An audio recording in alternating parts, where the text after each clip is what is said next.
मुंबई, रात के 1:47 और ये थी उस रात की आखिरी लोकल ट्रेन। किसी को अंदाजा भी नहीं था कि इस ट्रेन में बैठा कोई भी इंसान सुबह का सूरज नहीं देख पाएगा। मैं आर्यन हूं। उस रात ऑफिस से बहुत देर हो गई थी। पूरा स्टेशन लगभग खाली था। सिर्फ कुछ लोग अपने अपने घर जाने के इंतजार में प्लेटफॉर्म पर खड़े थे। ट्रेन आई, दरवाजे खुले और मैं अंदर चढ़ गया। डिब्बे में मुश्किल से 10 लोग थे।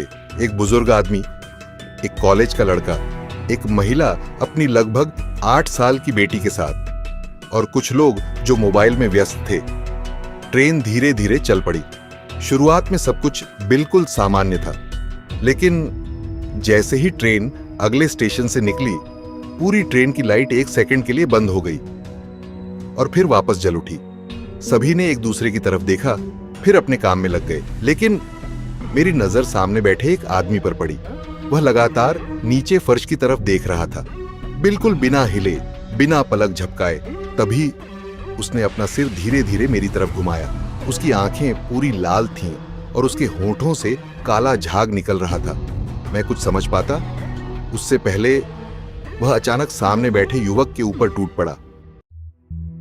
पूरे डिब्बे में चीखें गूंज उठीं। उस आदमी ने युवक की गर्दन में अपने दांत गड़ा दिए। लोग घबराकर इधर उधर भागने लगे। मैंने तुरंत उस आदमी को पीछे खींचने की कोशिश की, लेकिन उसकी ताकत किसी इंसान जैसी नहीं थी।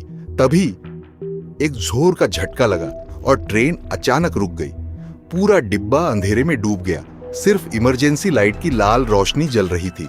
उस लाल रोशनी में मैंने देखा जिस युवक पर हमला हुआ था वह फिर से उठ रहा था, लेकिन अब उसकी आंखें भी लाल हो चुकी थीं। उसने धीरे धीरे अपना सिर उठाया और मुस्कुराया। मेरी रीढ़ में सिहरन दौड़ गई। अब वह भी इंसान नहीं रहा था। कुछ ही सेकंड में 2 ज़ॉम्बी 4 बन गए, 4 8 बन गए। पूरे डिब्बे में अफरा तफरी मच गई। मैंने उस छोटी बच्ची और उसकी मां का हाथ पकड़ा और हम अगले डिब्बे की तरफ भागे। दरवाजा बंद किया। सांसें तेज चल रही थीं। कुछ पल के लिए लगा हम बच गए, लेकिन तभी इंटरकॉम चालू हुआ। एक टूटी हुई आवाज आई, अगर कोई जिंदा है तो अगले स्टेशन पर मत उतरना, प्लेटफॉर्म पर उनसे भी ज्यादा लोग हैं। आवाज अचानक बंद हो गई। हम सब एक दूसरे का चेहरा देखने लगे।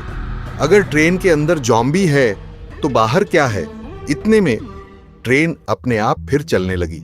जब वह अगले स्टेशन पर पहुंची तो बाहर का नजारा देखकर मेरे पैरों तले जमीन खिसक गई।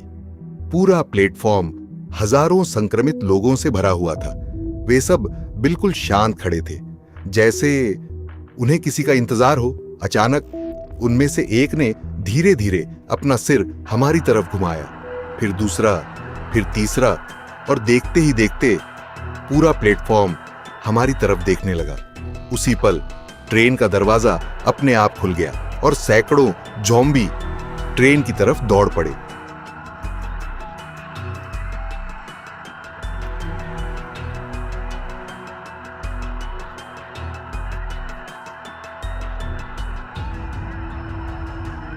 उस रात मुंबई में ज़ॉम्बी आउटब्रेक की शुरुआत हो चुकी थी और हमें अभी तक यह भी नहीं पता था कि इस सब के पीछे इंसानों का नहीं बल्कि किसी और चीज का हाथ था